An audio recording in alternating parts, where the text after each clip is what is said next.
At first glance, it looks like ordinary trade. Cargo ships glide across oceans carrying thousands of containers. Trains loaded with electronics cross deserts and mountains.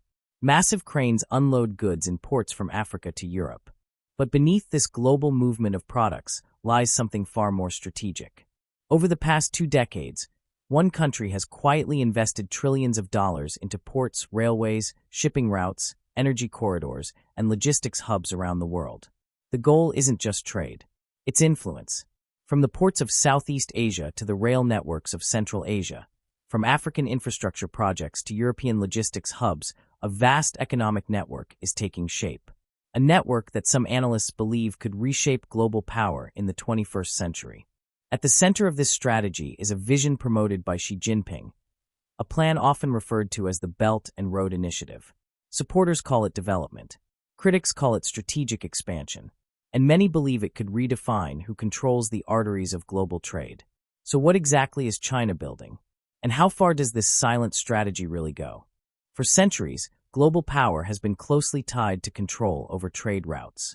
The Portuguese once dominated maritime routes around Africa. The British Empire built its wealth through naval supremacy and global shipping networks. Later, the United States became the guardian of international trade through naval power and financial institutions. But today, something different is happening. Instead of conquering trade routes with warships, China is investing in infrastructure. Ports, railways, highways, energy pipelines, digital networks, all across the world. In 2013, President Xi Jinping introduced an ambitious vision known as the Belt and Road Initiative, often described as the largest infrastructure project in human history. The plan spans more than 140 countries and touches nearly 2/3 of the global population. On the surface, it promises economic development, improved transportation, and stronger trade connections. But beneath the surface, critics argue that it represents something much more strategic, a slow but deliberate effort to reshape the global trade system. And if that's true, the consequences could affect every country, every economy, and every supply chain in the world. To understand this strategy, we need to look back at how it all began. China's transformation into a global economic powerhouse didn't happen overnight. Just a few decades ago, China was still a developing economy struggling with poverty and limited industrial capacity. But in the late 1970s, Chinese leader Deng Xiaoping launched sweeping economic reforms that opened the country to international trade. Factories expanded rapidly.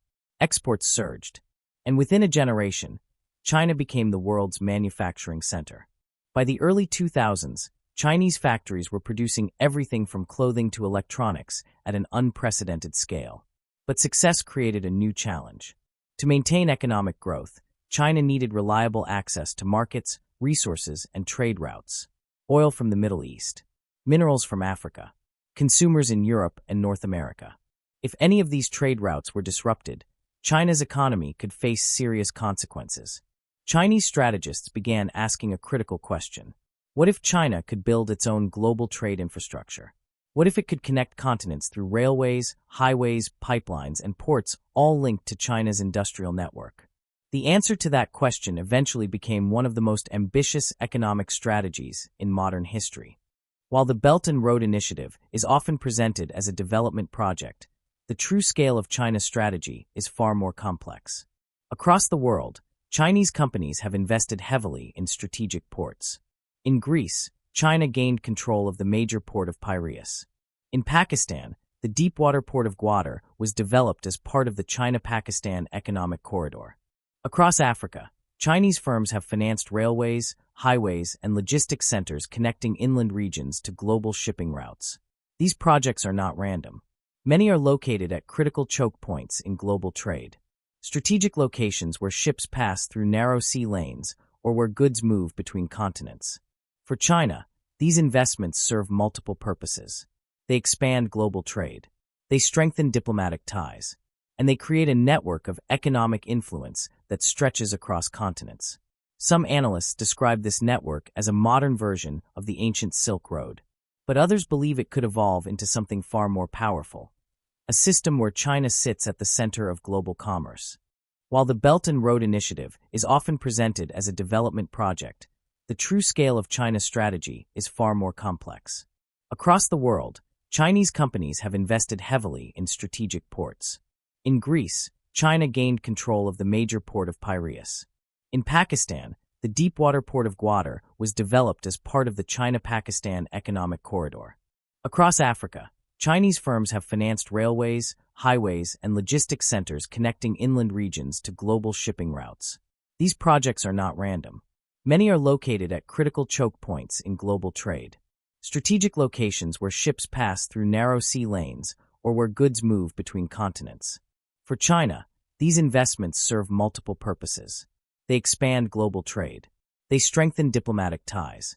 And they create a network of economic influence that stretches across continents. Some analysts describe this network as a modern version of the ancient Silk Road, but others believe it could evolve into something far more powerful, a system where China sits at the center of global commerce. The most surprising discovery about China's strategy isn't just the infrastructure itself. It's the scale of coordination behind it. Ports connect to railways. Railways connect to industrial zones. Industrial zones connect to digital networks. And digital networks connect to financial systems. Together, these systems form a massive web of economic connectivity, a network that could potentially reshape how global trade flows across continents. If successful, goods traveling from Asia to Europe could move faster and cheaper than ever before. But they would also move through a system increasingly influenced by Chinese infrastructure, financing, and logistics. For some countries, this represents opportunity. For others, it raises questions about dependency and strategic leverage. Either way, the implications are enormous. Because whoever shapes global trade routes doesn't just move goods. They shape the future of global power. If China's strategy succeeds, the world could enter a new era of global trade. Transportation times between Asia and Europe could drop dramatically. Emerging economies could gain access to infrastructure that accelerates development. But the balance of economic influence could also shift. For decades, global trade systems have been shaped largely by Western institutions and alliances. China's growing infrastructure network offers an alternative model, one centered on investment, connectivity, and economic partnerships. Some countries see this as an opportunity to diversify their alliances. Others worry it could lead to new forms of geopolitical competition. The truth likely lies somewhere in between. What is clear is that the race to shape global trade routes is far from over. And the decisions being made today could shape the economic map of the world for generations. History shows that control over trade routes has always been tied to global power. From the Silk Road to the great maritime empires, nations that shape commerce often shape the future. Today, China is pursuing its own vision for global trade. Through massive infrastructure investments and strategic partnerships, it is building a network that connects continents, markets, and resources. Supporters argue that this network could transform global development and bring economic opportunities to regions long overlooked by traditional investment. Critics warn that it could concentrate economic influence in ways that reshape global politics. But perhaps the most remarkable aspect of this strategy is how quietly it has unfolded. While headlines focus on conflicts and crises, construction crews continue building ports, railways, and logistics hubs across the world. Piece by piece, the infrastructure of the future is being assembled. And decades from now, historians may look back at this moment as the beginning of a new era in global trade. An era where the silent construction of infrastructure reshaped the balance of power. Call to action. If you enjoyed this deep dive into global strategy and geopolitics, thumbs up like the video to support the channel. Bell subscribe to Empire Intelligence for more cinematic geopolitical documentaries. Speech balloon comment below. Do you think China's trade strategy will reshape global power?